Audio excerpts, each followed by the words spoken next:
How are you reading trade? Do you think this support level zone of 49.50, 5,000 is holding out technically? Well, I don't think, honestly, it's a very, very big support. There are vulnerabilities, as you were pointing out, and I think we are in a situation where we are trying to size up a reversal too quickly. We've seen, a good bounce back point-wise from the base we made.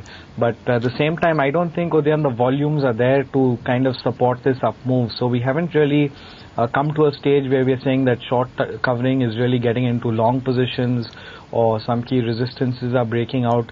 I think the real reason why the Nifty is hanging in is because, you're seeing some kind of a comeback by the SBIs and LNTs, and I think that's what's really helping us be a little more firm. But, there are those pockets of weakness, whether I look at steel or real estate, or for that matter, some of those telecoms. I think once the sentiment shifts, you're once again going to see some kind of a move towards the downside. So specifically on the Nifty, I think 51.20 very achievable in the near term intraday movement, but I think it'll be a tough thing to really go and close past that probably in a day or two from now.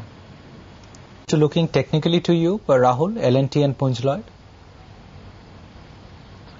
I think L&T is certainly setting a good short-term move to about 1750 to 1780. So that's the kind of target I'd play for. And in terms of a stop loss, I think 1610 would be the right level to be using at these points. But again, if one has to really pick within the sector an investment bet, I tend to agree that Punj Lloyd is seeming to be at a very good long-term support. Keeping 125 as a base in one's mind, one should kind of keep accumulating and lapping up the stock for a 12-month perspective. So I too would say that that's a good investment call within this sector. You have a look at the Sensex chart today. The stock has collapsed to 368. Yes, indeed. In fact, again, I think this is really going to go on and prolong itself in most of the metal stocks. So I think there'd be increased weakness in stocks like Sensex, and I'd really extend myself to saying even Sterlite. My own sense is that we're probably heading to about 325 on this stock. So I would still be very cautious within this sector. Talking about these stocks, let's bring in even one of the majors, Tata Steel. 520 is interestingly an important support level, but we're really borderline on that level. If we break that down, we're breaking something like a 6-month plus low, and that could really lead into some more panic. So I think steel is a very fragile sector at this point. I think there's no point looking at bottom picking within these stocks. So I would be very cautious on Sterlite, Tata Steel, Sensex. All these stocks would really be more on my intraday sell list. Rahul, a couple of chart checks with you. GAIL has made a strong move since yesterday based on fundamentals. It's up 2% today. Do you think it's still good for a buy? And ONGC, it's also up 2%. I think ONGC is again a very good support system for the Nifty presently, because if you look at it, it's really been a stock that's been status quo, maintaining itself, and today of course it's given itself that good 1 or 2% push up. So it's really SBI, ONGC, L&T which are helping the index to a large degree. But from an investment point of view, ONGC looks an interesting stock for someone who's a passive investor and says let's get into ONGC at these levels, 1.5, 2 years time frame. I think he's playing a pretty safe game if he's trying to earn his 15-20% annually. So I wouldn't be very uncomfortable even going long into ONGC with a long-term horizon. But in terms of GAIL, let's not forget the stock's been on a continuous rally mode. We've seen significant upsides in the stock over the last couple of months. It's been an outperformer. 455, 460 is very big resistance on this stock. So I'd be a little cautious entering here. In fact, towards those levels, I think it's worth taking one bout of profit. So I would say that this is not a point I'd like to enter GAIL into. Rahul, what are you looking on the IT front? Infosys and all of the other stocks maybe in the green today, but there have been concerns on their exposure to Europe. What does one do with IT stocks at this point?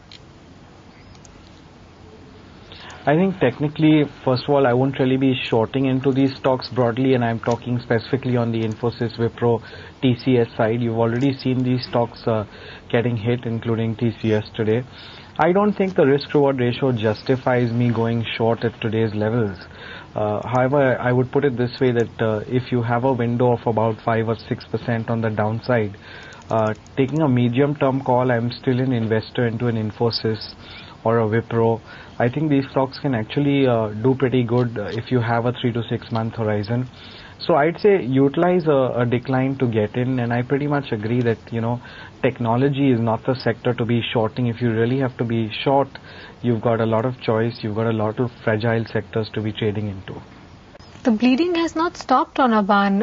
After that gap down it's only been losing from there and hasn't quite stabilized yet. What kind of levels are you watching on Aban offshore now?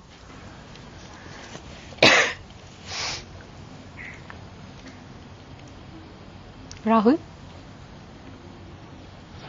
Aban, I still think if you look at it technically, you probably are hitting into strong support zones. So, the levels that we're at, I'm still pretty comfortable, getting into the stock in a staggered basis. So I would say that on a max, I would say you could see another 80 to 90 rupees in terms of a decline.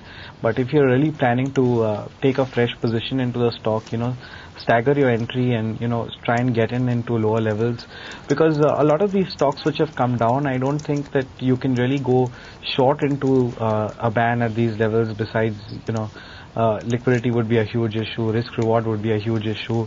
So I think keeping all that in mind, medium to long term profile traders should look at the stock with a 5 or 6% downside window. I think at the 750 odd mark, give or take 50 rupees, it's a point you could safely get into. Rahul had a look at the charts of Bank of Rajasthan, which is the top mover, and Sri Ganesh Jewelry, which has made a bounce back today. Well, I don't actively track Bank of Rajasthan, but here's a quick view. I think the level of about 75 is an important support for the stock. Long term, I think we're going to hit the 3-digit marker, because broadly banking as a space is something we're bullish about. Bank of Rajasthan has the potential to move to 102, 105 given a long-term perspective. So, yeah, I'd say I'd be pretty comfortable staying long in most of the banking stocks even now. Yep. Rahul, your view on Reliance at this point, it went precariously close to the 1,000-digit mark, but it's bouncing back a bit. Do you think it's good for more from here?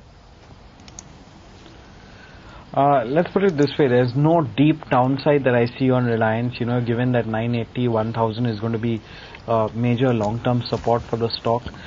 This is not a stock, again, in the front lines you want to be shorting. So from an investor profile of 6 months to 1 year plus, I would still be very comfortable staying long or getting into the stock. But, someone who's really looking at selling into short-term weakness in the markets, this is not the stock I'd really look at. At the same time, I don't think it makes a very good long candidate. So in essence, what I'm trying to say is probably Reliance is going to languish within this range of 980 to about 1060. So you probably will see a tussle between these two very important levels in the short term.